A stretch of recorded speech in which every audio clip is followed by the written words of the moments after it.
What's up, everyone? Back for another beer review, and today I'll be reviewing yet another beer from Hop Butcher for the World, and they're out of Chicago, Illinois, and this is their Clear IPA. So they're calling this one a Citra, Centennial, Chinook, Cascade, and Columbus hopped IPA. Comes in at 7.25% alcohol by volume. No IBUs listed in time of review. This can is just under 2.5 months old. I want to give a huge thanks and shout out once again to Hop Butcher for this beer. So big thanks to them. In the description box, I'll post a link to the beer mail video I did that contains all the goodies they hooked me up with. And this one's interesting because to me, this is screaming, obviously, old school Clear IPA. Now I'm going for a Clear IPA. Then the 5 hops are 5 of the 7 C hops that you use in the Falconer's Flight blend, which was very popular for many years. And yeah, just old school hops, Clear IPA, 7.25%. I'm thinking kind of more West Coast. Maybe they'll have a little bit of like a, new school influence, but I'm thinking more like a West Coast IPA. Let's hope. Anyway, it's poured into the hashtag proper glassware. See what we got going on. So that's Clear. Yeah, it's fucking Clear IPA. You said it, Hop Butcher. Do something like that. Put this over here, and yeah. So that is, outside of some chill haze and some condensation, it's pretty clear. I mean, it's not super clear. There's a little bit of haze. I can kind of see my shadow through the beer, but for the most part, that looks like kind of what they're going for. It has this really nice, I'd say orange, almost slight, very light, like copper kind of tone to it. 2 finger of a bright white, more of like a soap sudsy looking head. Lots of carbonation bubbles coming in that I can see. Yeah, Clear IPA indeed. Let's get a nose. Yeah, so this smells like an old school West Coast IPA. Resinous pine. Yeah, big bitter and like kind of pine note. There's very zesty, pithy citrus, grapefruit, orange. More of like the pith and the peel than anything else. A little bit, the only like sweet kind of tropical note is more like to me, like a pineapple in here. A slight bready kind of caramel malt base. More to the bread side of things. It has a bready kind of feel to it. Yeah, if I was doing this blind right now, I would guess that this is like a 6.5% old school West Coast IPA. Or even you could just say American IPA. That's kind of just the kind of look it has to it. The nose would indicate that. So let's get into it. Cheers, everybody. Thanks again, Hop Butcher.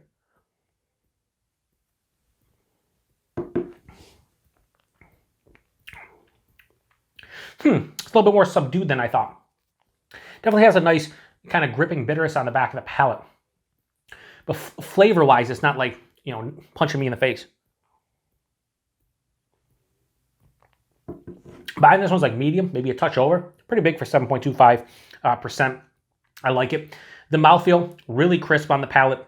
Lots of spritzy carbonation. There's a nice lingering bitterness, too, on this one.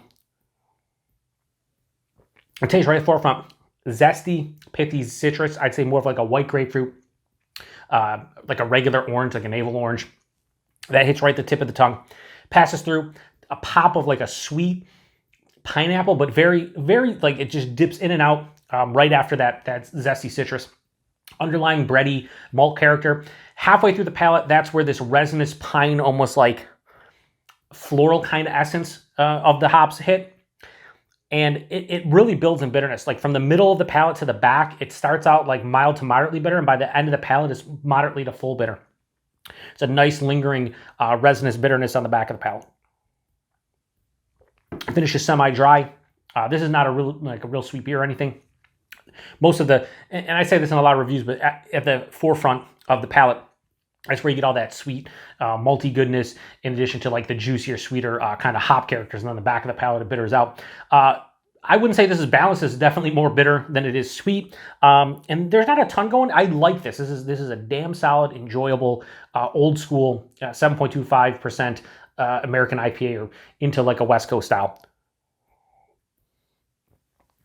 But it is, as far as flavor goes, a little bit more subtle and subdued, which honestly probably helps the drinkability for something like this.